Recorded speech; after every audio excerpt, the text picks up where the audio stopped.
2부 도노점수 도노돈수 보조국사의 억울한 방망이 질문 보조국사는 도노점수를 말했습니다. 그런데 혹자는 말하기를 보조국사가 말하는 도노는 곧 해오이다. 해오는 곧 지식적인 아르마리로 부처 성품을 아는 것을 말한다. 그것은 곧 권해지에 해당한다 라고 하였습니다. 여기에 대해 어떻게 보십니까? 답변 혹자는 해오라는 말을 보조국사와는 전혀 다르게 사용하고 있습니다.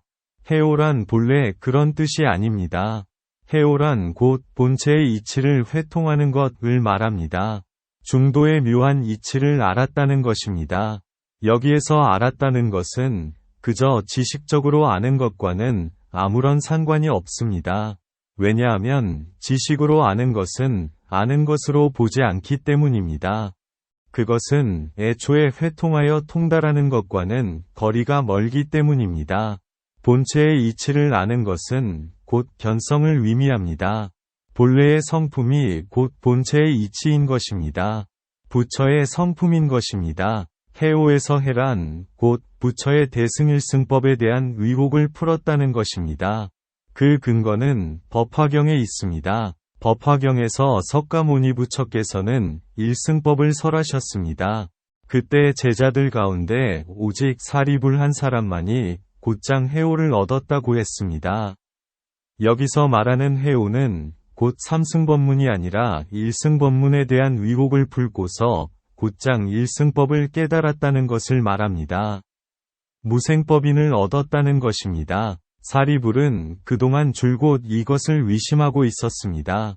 그런데 지금에 이르러서야 비로소 의심을 풀 수 있었던 것입니다. 반야경을 설하는 자리에서도 그 의혹은 풀지 못하였습니다. 오란 곧 진리의 실상을 깨닫는 것을 말합니다. 그저 지식으로 이해하고 아는 것에 오라고 글자를 붙이지는 않는 것입니다. 성품을 보았다는 것입니다. 견성을 했다는 것입니다. 저 아라한 벽지불은 그저 공의 도리를 알았을 뿐 부처의 성품을 보지는 못하였습니다. 따라서 여기에서 말하는 오란 곧 공의 도리를 보았다는 것이 아니라 부처의 성품을 알았다는 것을 의미합니다. 왜냐하면 이 자리는 법화경을 설하는 회상으로 일승법을 설하는 자리이기 때문입니다. 저 녹야원에서 성문을 위해 사성제를 설하는 자리가 아니기 때문입니다. 다시 석가세종께서는 네 종류의 수레를 비유로 들어서 일승법을 보이셨습니다. 이때 마하가섭, 수보리, 가전년, 목련존자 등이 깨달음을 얻었습니다. 여기에 대해 경전에서는 영해를 얻고서 수기를 받았다라고 표현하고 있습니다. 해오와 영해라는 표현의 차이를 둔 것은 일승법을 곧장 알아듣는 것과 다시 비유를 들어보이자 비로소 알아차린 것의 차이를 두었다고 하겠습니다. 이것이 경전에서 말하는 해오의 뜻입니다. 그런데 지금 혹자는 이 해오에 대해 경전의 뜻과는 전혀 다른 자신만의 임의적인 해석을 붙이고 있습니다. 이 해오가 지식적인 아르마리와 같다고 말하고 있는 것입니다. 해오와 건해지는 전혀 다른 것입니다. 그럼에도 불구하고 오늘날 허다한 이들이 해오를 그저 아르마리 정도로 이해하고 있습니다. 이것은 누구의 영향일까요? 만약 그렇게만 안다면 공부의 진전을 보기 어려울 것입니다. 이 해오의 정확한 뜻을 보조국사 또한 잘 알았습니다. 그것은 수심결을 잘 살펴보면 분명하게 알 수 있습니다. 만약 해오가 그저 아르마리 이해를 말하는 것이라면 석가세종께서 어찌 사리불에게 수기를 주었을 것인가? 절대로 그런 일은 있을 수 없는 일입니다. 잘 살펴야 합니다. 질문. 혹자는 분별심으로 성품을 아는 것을 해오라고 했는데 어떻게 보십니까? 답변. 분별심이 있다면 어찌 해오를 알 것인가? 해오를 얻지 못했다면 어찌 수기를 얻을 수 있었을 것인가? 해오는 애초에 분별사량이 없는 자리에 있었기에 비로소 얻을 수 있는 것입니다. 해오는 곧 도노의 다른 말입니다. 보조국사는 해오와 도노를 같은 의미로 사용하였습니다. 육조대사가 말하는 도노가 곧 해오인 것입니다. 법화경에서 사리불이나 마하가섭, 수보리, 가전년, 묵년존자 등은 모두 아라한의 경지에 이른 자들입니다. 이미 성문의 현관을 깊이 닦는 자들이며 멸진정에 나아간 자들이었습니다. 어찌 사량분별을 한 티끌인들 두었겠습니까? 분별심을 가지고 어찌 저 사성제인들 닦을 수 있었겠습니까? 보조국사는 전료에서 말하였습니다. 만약 깨달음의 유형을 밝힌다면 두 가지를 벗어나지 않는다. 첫째는 해오이니 성품과 모양을 밝게 밝히는 것이다. 둘째는 증오이니 마음으로 현묘한 극치를 짓는 것이다. 여기에 대해 혹자는 주장하였습니다.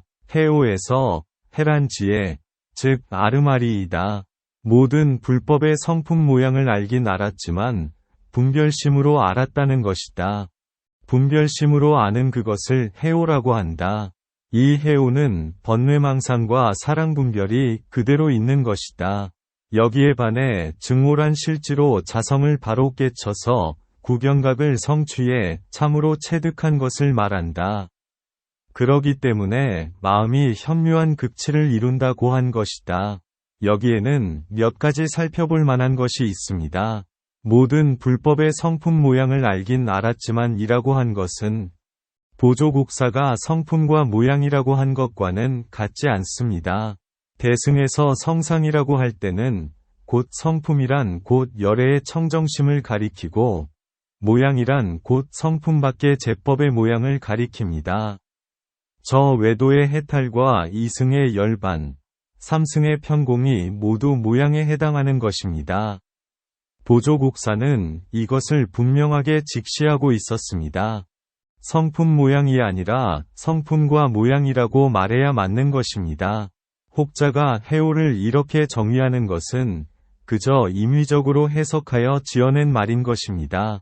그러나 보조국사는 용어 하나하나에 선택을 경전의 구절에 근거를 두고 있다는 것을 알아야 합니다. 또한 혹자는 오직 증오를 통해서 구경각의 깨달음에 이를 수 있다고 말하고 있습니다. 이것은 곧장 성품을 깨닫는 것을 인정하지 않는다는 것입니다. 증이란 곧 오직 수행을 통해서 얻는다는 것을 의미합니다. 성품을 깨닫는 것에는 수행을 빌리지 않는다는 것을 알아야 합니다. 그렇지만 방편적인 수행이 없는 것은 아닙니다. 동교법을 닦아서 마침내 성품을 깨닫는 것을 증오라고 해야 할 것입니다. 그저 무턱대고 수행을 해서 깨닫는다는 것이 아닌 것입니다. 여기에서 깨닫는다는 것은 구경각이 아니라 부처 성품을 깨닫는 것을 말합니다. 황벽선사는 전신법류에서 말했습니다. 이 마음이 곧 부처이다. 위로는 모든 부처에서 아래로는 꿈틀거리는 벌레까지도 모두가 불성가 있다. 다 같은 마음의 체를 가지고 있다. 그러기에 달마대사는 서쪽에서 와서 오직 하나의 법을 전하여 곧장 일체 중생이 본래 부처라는 것을 지적해 보였다. 수행을 빌리지 마라. 다만 지금 자기의 마음을 알아차리고 자신의 본성을 보아야지 다시 따로 구해서는 안 된다. 황벽선사도 말하기를 수행을 빌리지 마라고 말하고 있습니다. 만약 수행을 빌리지 않는다면 증오란 구체적으로 무엇을 닦는다는 것일까요? 화두를 참고하고 묵조선을 닦고 수식관을 하는 것을 말하는 것일까요? 맞습니다. 그렇지만 이것들이 반드시 동교법과 다르지 않는 이해가 있어야 합니다. 어떤 방식으로 수행을 하든 동교법과 통하는 수행이 되어야 하는 것입니다. 오직 그때만이 수행을 통해 증오하는 것이 될 것입니다. 어떤 자는 먼저 밝히고 나중에 닫고 어떤 자는 먼저 닫고 나중에 밝히기도 하는 것입니다. 그러기에 이근보살이 있고 둥근보살이 있는 것입니다. 이근보살은 초지에서 곧장 무생법인을 얻지만 둥근보살은 팔지에 이르러서 무생법인을 얻게 됩니다. 이 무생법인을 얻는 것이 곧 견성입니다. 무생법인이란 곧 생멸법을 멀리 여의고서 진여의 실상이체를 깨닫는 것을 말합니다. 실상이체가 곧 부처 성품입니다. 무생법인을 얻는 것이 곧 견성인 것입니다. 그런데도 혹자는 끊임없이 견성은 오직 구경각에서 얻는다고 주장합니다. 이것은 곧 옛 선사들이 화두를 타파했다는 것을 모두 부정하는 것이 됩니다. 질문: 보조국사가 말하는 해오와 건해지는 어떻게 다를까요? 답변: 보조국사가 말하는 해오가 정말 아르마리의 지혜라면 그것은 분명 건해지에 가까울 수 있습니다. 그렇지만 그것은 보조국사가 말하는 해오와는 아무런 상관이 없습니다. 먼저 건해지에 대해서 살펴보겠습니다. 건해지란 통교의 삼승 공통의 십지 가운데 첫 번째 단계에 해당합니다. 통고 십지 가운데 첫 번째에 해당하는 것입니다. 이것은 곧 범부수행 가운데에서도 십신을 닦는 외범수행에 속하며 소승에서 오정심관, 총상념주, 별상념주를 닦는 신의에 해당합니다. 부처의 가르침에 겨우 믿음을 내는 단계라는 것입니다. 부처의 가르침을 듣고서 공의 이치에 대해 믿음을 냈다는 것입니다. 아직 몸소 증엄하지는 못했다는 것입니다. 그저 이해를 했다는 것입니다.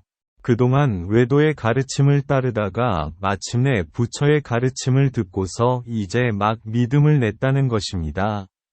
이전에는 요가를 수련하고 만트라를 암송하는 수행을 했다는 것입니다. 그러다가 문득 부처의 가르침을 만나서 믿음을 내게 되었다는 것입니다. 외도에서 불교로 전환을 한 것입니다. 비록 그에게는 오정심관, 총상념주, 별상념주와 같은 관법을 닦는 지혜는 있었지만 아직 성문이 얻는 진재의 성품을 얻지는 못한 것입니다. 공의 도리를 체득하지는 못했다는 것입니다. 그러기에 마른 지혜라고 부릅니다. 건해지라고 부르는 것입니다. 이는 곧 이승이 얻는 법성이 공한 도리를 그저 들어보았을 뿐 아직 몸소 체득하지는 못했다는 것입니다. 따라서 이 건해지는 보조국사가 수심결에서 해오라고 한 것과 전혀 아무런 상관이 없는 것입니다. 보조국사가 말하는 해오란 소승의 진재를 얻는 것을 말하는 것이 아니라 대승의 도노를 말하고 있는 것입니다. 법화경에서 사리불이 일승법을 깨닫는 것이 바로 해오입니다.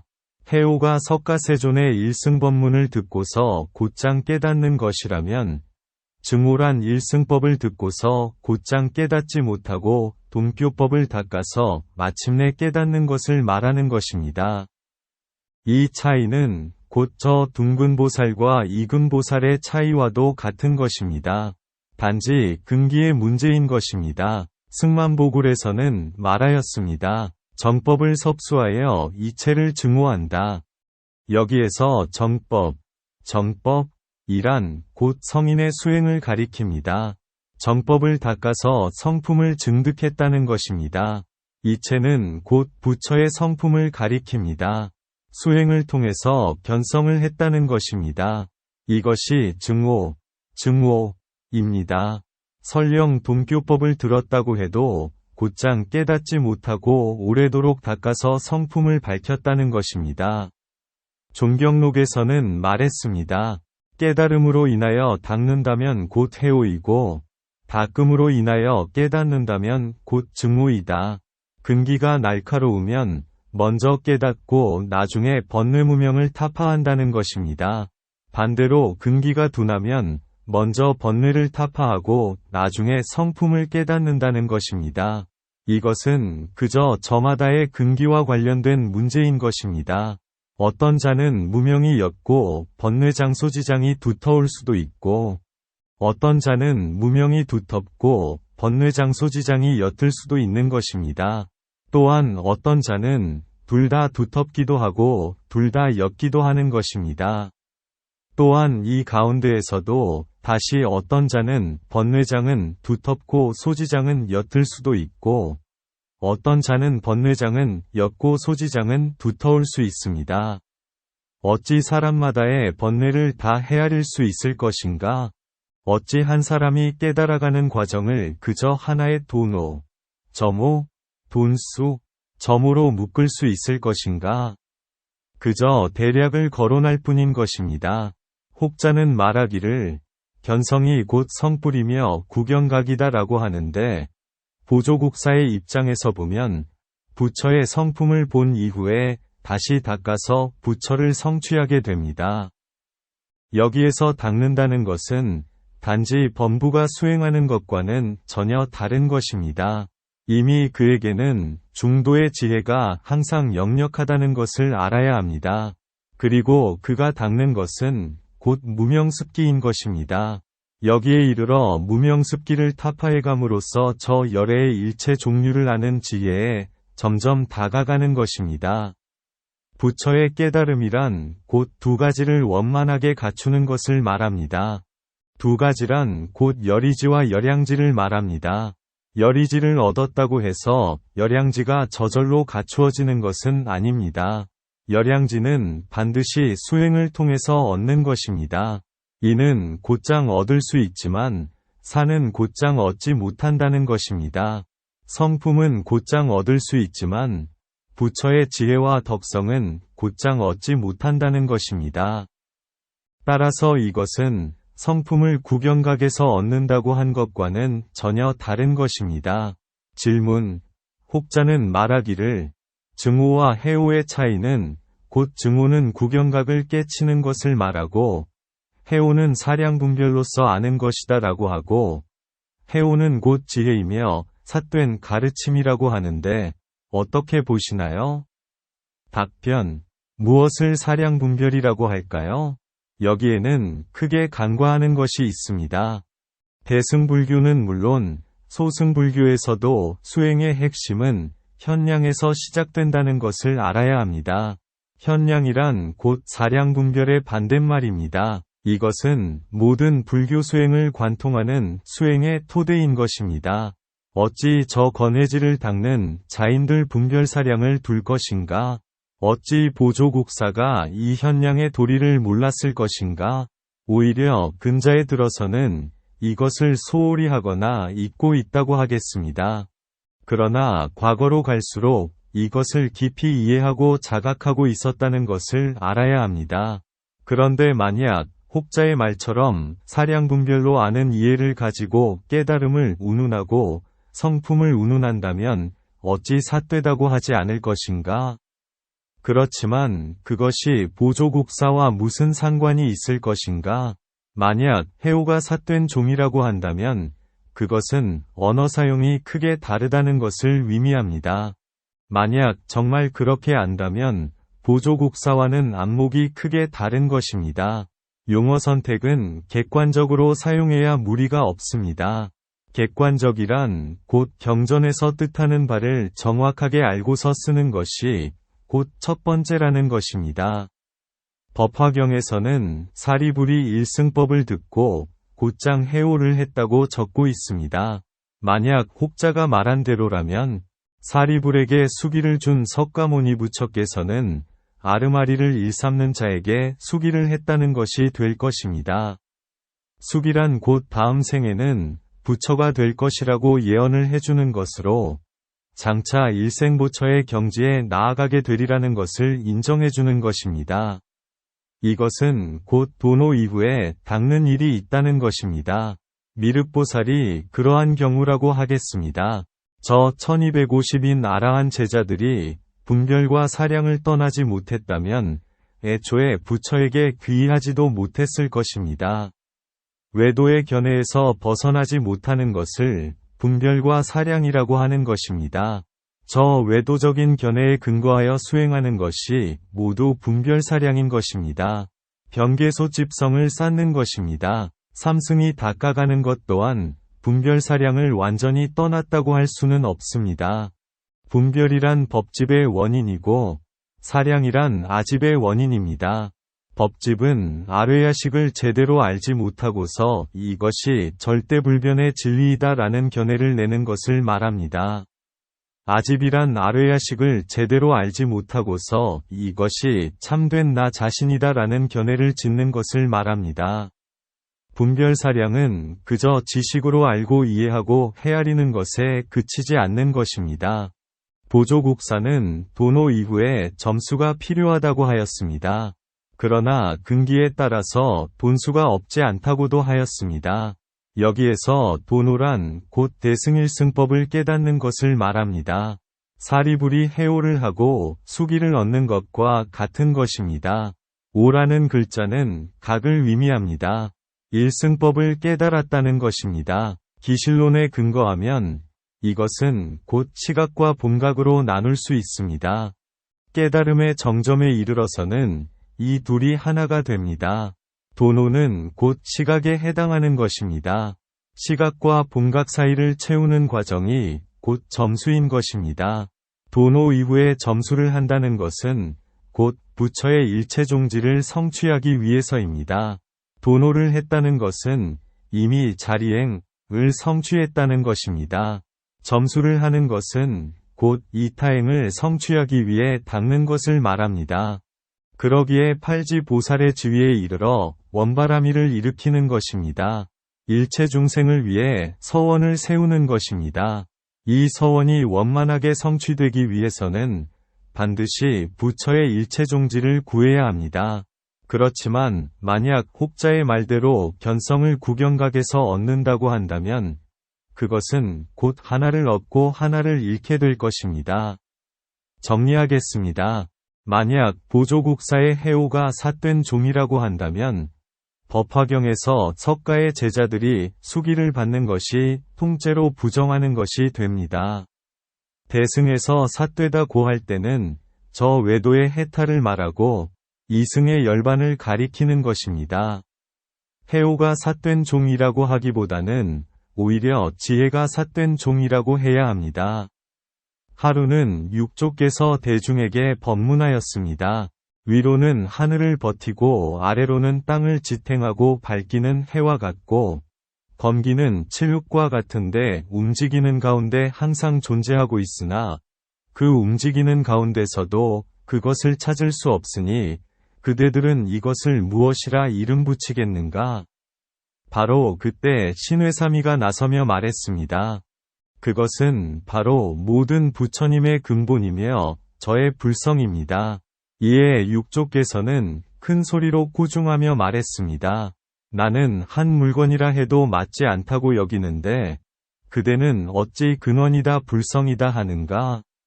그대가 나중에 몇몇을 이끄는 스승이 된다고 할지라도 아르마리로 따지는 지혜종사밖에 되지 못하리라. 그대를 때리지 않는다면 후대인의 비웃음을 면치 못하리라. 그리고는 세 차례를 후려쳤습니다. 이것이 지혜인 것입니다. 지금 육조께서 염려하시는 것을 안다면 곧장 그 자리에서 뒤로 세 걸음 물러났을 것입니다. 만약 여전히 그 자리에 버티고 있다면 어찌 아만을 부리는 자가 아니겠는가? 어찌 저 지혜 정도에 떨어진 것이 아니겠는가? 그가 어찌 마왕의 백성을 벗어나고 마왕의 손압 위에서 빠져나올 수 있을 것인가? 그러기에 삿되다고 하는 것입니다. 해오를 했다는 것은 곧 마하바냐바라밀다의 지혜를 얻었다는 것입니다. 부처 성품을 보았다는 것입니다. 이것이 보조국사가 말하는 해오인 것입니다. 이것이 곧 도노인 것입니다. 이것이 곧 화두타파인 것입니다. 보조국사는 화두를 참고한 분입니다. 그러다가 문득 육조단경의 한 구절을 보다서 활짝 깨달음을 얻었습니다. 그런데 혹자는 무슨 근거로 보조국사의 해오는 지혜의 아르마리라고 했을까요? 그것은 3부 도노점수의 반전편에서 분명하게 드러납니다.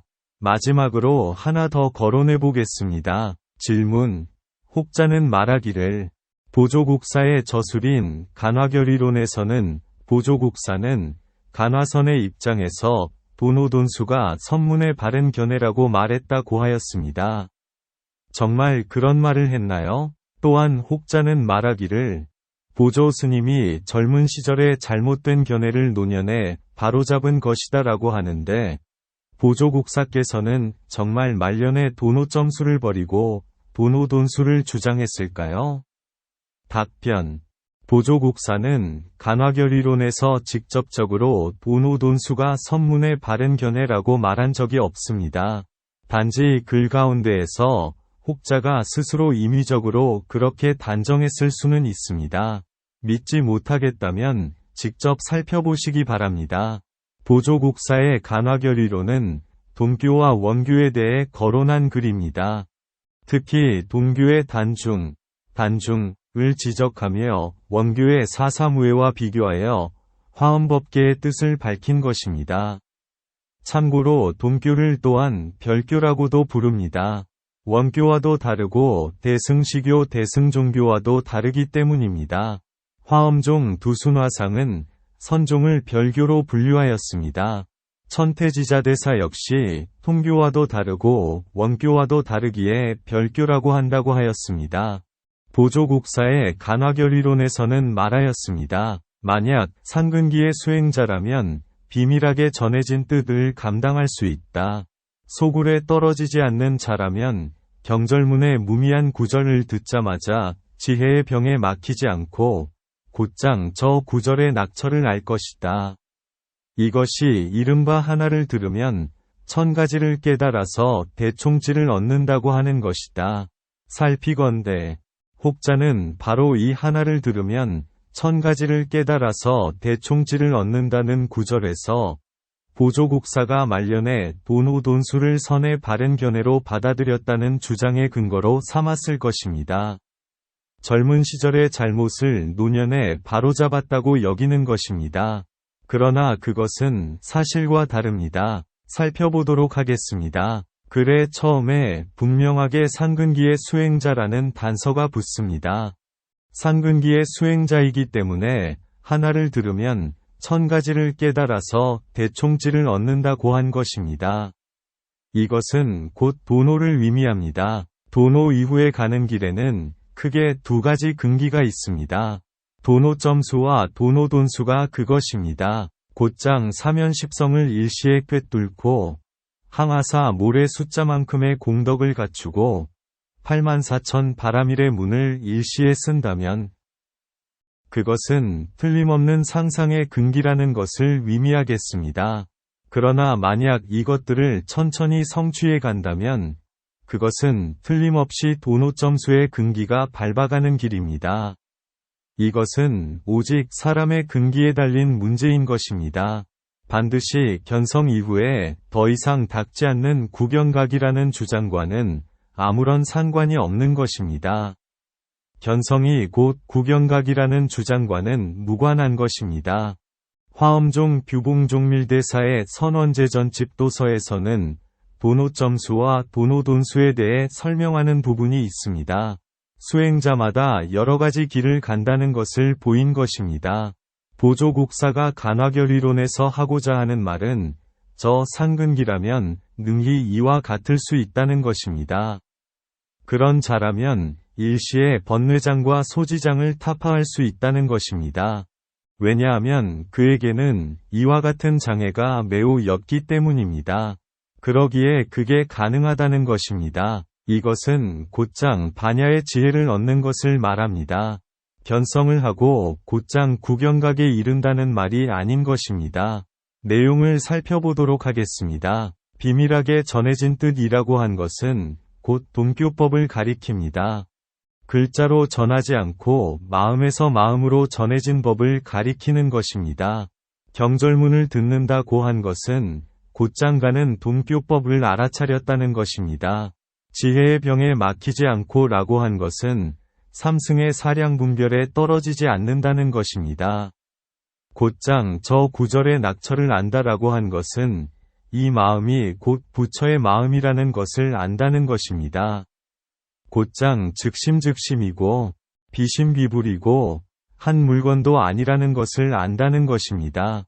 이것은 본체에 대해 말하고 있는 것입니다.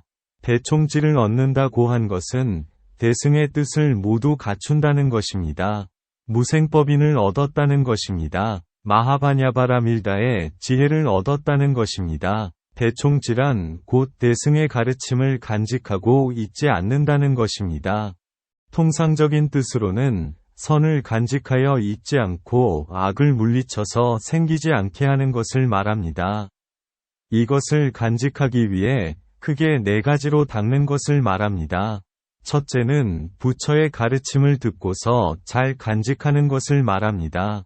이것을 문다란이라고 부릅니다. 둘째는 가르침의 뜻을 잘 간직하고 있지 않는 것을 말합니다.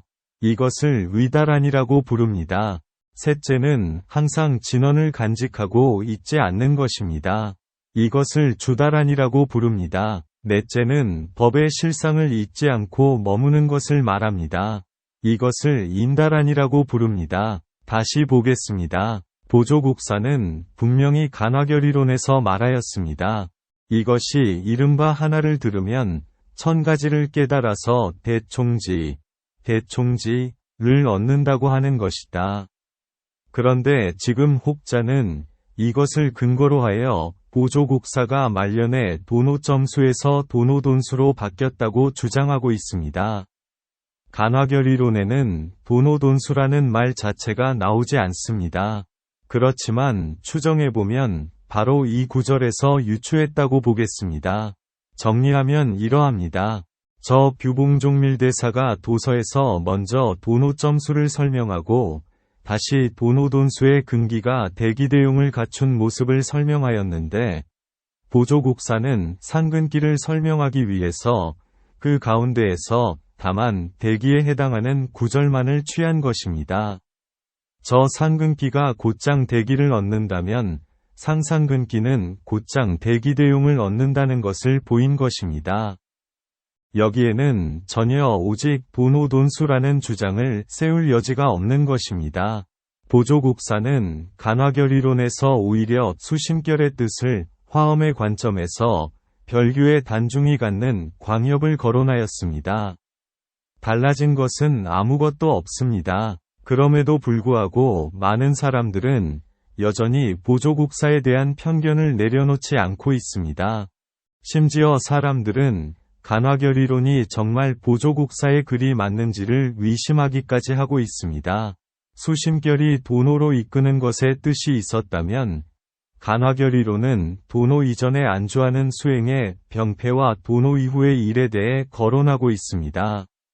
저 세 개의 관문과 향상일로의 일을 원규의 관점에서 뜻을 보인 것입니다. 정리하겠습니다. 이처럼 거론하는 것에는 크게 2가지 이유로 나누어 볼 수 있습니다. 첫째는 보조국사가 말하는 해오와 도노는 오히려 십신의 건해지에 지나지 않다고 주장하는 오해를 걷어내고자 하였습니다. 둘째는 보조국사의 말년에 오히려 도노점수를 버리고 도노돈수의 견해를 취했다는 주장에는 또한 아무런 근거가 없다는 것을 보이고자 하였습니다. 잘 살펴보시기를 바랍니다.